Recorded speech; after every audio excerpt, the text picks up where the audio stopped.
ఇది వచ్చిందను రామేశ్వరము. ఇది మేము ఫ్యామిలీ టూరిజం వెళ్ళాము. ఇది మన ఇండియాలో 12 జ్యోతిర్లింగాల్లో ఒకటి. చాలా ముఖ్యమైన క్షేత్రము, చాలా ప్రసిద్ధి చెందిన క్షేత్రము. ఈ ఆలయంలో 2 లింగాలు ఉంటాయి. ఒకటి రాముడు ప్రతిష్ఠించిన లింగము, రామలింగము. మరొకటి వచ్చిందను హనుమంతుడు కైలాసం నుంచి తెచ్చిండే లింగము, విశ్వలింగము. ఈ రామనాథ స్వామి టెంపుల్ చాలా మహిమగల టెంపుల్. ఇది వచ్చిందను తమిళనాడు రాష్ట్రంలో ఉంటుంది. ఇక్కడ వచ్చిందని మెయిన్ వచ్చిందను శ్రీరాముడు వచ్చిందను రావణాసుని సంహరించిన తర్వాత శివుని పూజించడానికి లింగాన్ని ప్రతిష్ఠించాడని అందరూ నమ్ముతారు. ఇంకా అంతే ఫ్రెండ్స్. ఇప్పుడు వచ్చిందను మేము రామేశ్వరంకి ఆల్రెడీ చేరిపోయినాము. దావలో అంతా బీచ్, ఇది ఇండియన్ ఓషన్ అంతా కవర్ చేసినాను. ఇది వచ్చిందను హాలిడే హోము. మేము 15 రోజుల ముందుగానే హాలిడే హోమ్ బుక్ చేసుకున్నాము. లేదంటే మనకు ఇక్కడ అకామిడేషన్ దొరకపోతే చాలా కష్టం ఏం లేదు, గెస్ట్ హౌస్లు ఉంటాయి. కానీ ఇదైతే మనకు ఫెసిలిటీస్ అన్నీ మంచిగా ఉంటాయని చెప్పేసి మేము ఇది బుక్ చేసుకున్నాము. ఇంకా ఇక్కడైతే బ్రేక్ఫాస్ట్, లంచ్, కాఫీలు, టీలు అన్నీ అవైలబిలిటీలో ఉంటాయి. కాబట్టి మనకేం మరి ఇబ్బంది ఉండదు. మేము 2-3 డేస్ స్పెండ్ చేసినాము ఇక్కడే. తర్వాత పొద్దున్నే దర్శనం చేసుకొని వచ్చేసినాము. గుళ్ళో ఫోన్ అవైలబిలిటీ లేదు కాబట్టి ఎక్కువ ఫోటోలు అయితే తీసుకోలేదు. మళ్ళీ ఇంకా దర్శనం అయిపోయింది మాకు. ఆ తర్వాత మధ్యాహ్నం ధనుష్కోటికి వెళ్ళినాము. ధనుష్కోటి నుంచి వచ్చేటప్పుడు ఇక్కడ మళ్ళీ ఇంకొకటి రాములవారి గుడి కనపడుతుంది. అది కూడా దర్శనం, ఇది వచ్చి రాములవారి గుడి. అది కూడా మంచిగా దర్శనం చేసుకున్నాము. ఇంకా అయిపోయింది. ఇంకా ధనుష్కోడికి బయలుదేరదామని చెప్పి మళ్ళీ మధ్యాహ్నం బయలుదేరినాము.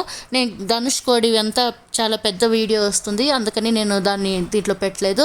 ఇంకా దర్శనం అయిపోయిన తర్వాత మళ్ళీ ఇది వచ్చిందను బీచ్ వస్తుంది. మధ్యలో దావలో బీచ్ వచ్చింది.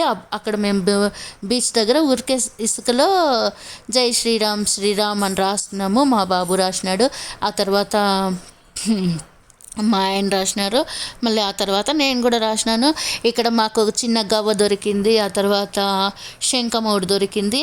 అది ఒక మెమరీగా ఉండనీలే అని చెప్పేసి మొత్తం 4 దొరికినాయి మాకు. గవ్వలు ఒక 3, ఒక శంఖము 4 దొరికినాయి. అట్లే ఎత్తుకొని వచ్చుకున్నాము. ఇక్కడ చూడండి ఎంత బాగుందో అసలు. ఇండియన్ ఓషన్ బాగుంది. ఇది వచ్చిందను మన అందరూ భక్తులంతా పొద్దున్నే మేము విశ్వలింగం దర్శనం చేసుకున్నాము. ఆ తర్వాత జ్యోతిర్లింగము, విశ్వలింగం 2 ఉంటాయి అక్కడే. అర్లీ మార్నింగ్ వెళ్తే కన్నా 6 నుంచి 7 లోపలే ఆ దర్శనము అది అయిపోయింది మాకు. ఆ తర్వాత ఈవినింగ్ వచ్చిందను నదీ స్నానాలకు అందరూ వెళ్ళినారు. మేమైతే నాకు కొంచెం నీళ్ళు అంటే భయము, అందుకనేసి మేము లోపలనే, మనకు టెంపుల్ లోపలే బావిలు ఉంటాయి. 22 బావిల దగ్గర ఒక చిన్న బకెట్తో పోస్తూ ఉంటారు, స్వాములు ఉంటారు, వాళ్ళ దగ్గర పోపించుకునేసినాము. దర్శనం అయితే చాలా బాగా జరిగింది ఫ్రెండ్స్. ఇక్కడ వచ్చిందనో అందరూ కొంతమంది నదీ స్నానాలు చేస్తారు. చాలా మంచిదంటే ఇక్కడ రామేశ్వరం పోయిందను నదీ స్నానం చేస్తే మనకు నదీ స్నానం చేయలేని వాళ్ళు లోపల కూడా మంచి పుణ్య తీర్థాలు బావిలలో నుంచి ఉంటాను, ఆ నీళ్లు పోస్తారు. మరేం ఇబ్బంది లేదు. చాలా హ్యాపీగానే ఎంజాయ్ చేసినాం ఫ్రెండ్స్.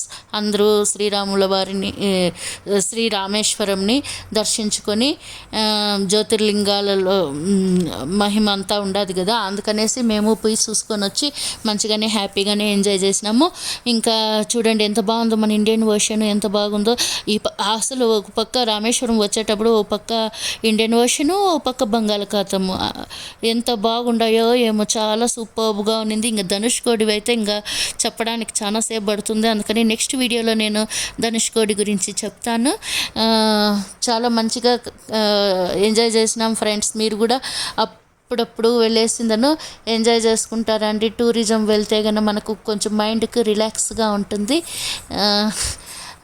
మన ఫ్రెండ్స్ అందరికీ చూడాలి అనేసిందని నేను కొంచెం స్మాల్ సజెషన్స్ పెట్టినాను. అంతే ఫ్రెండ్స్, బాయ్ బాయ్.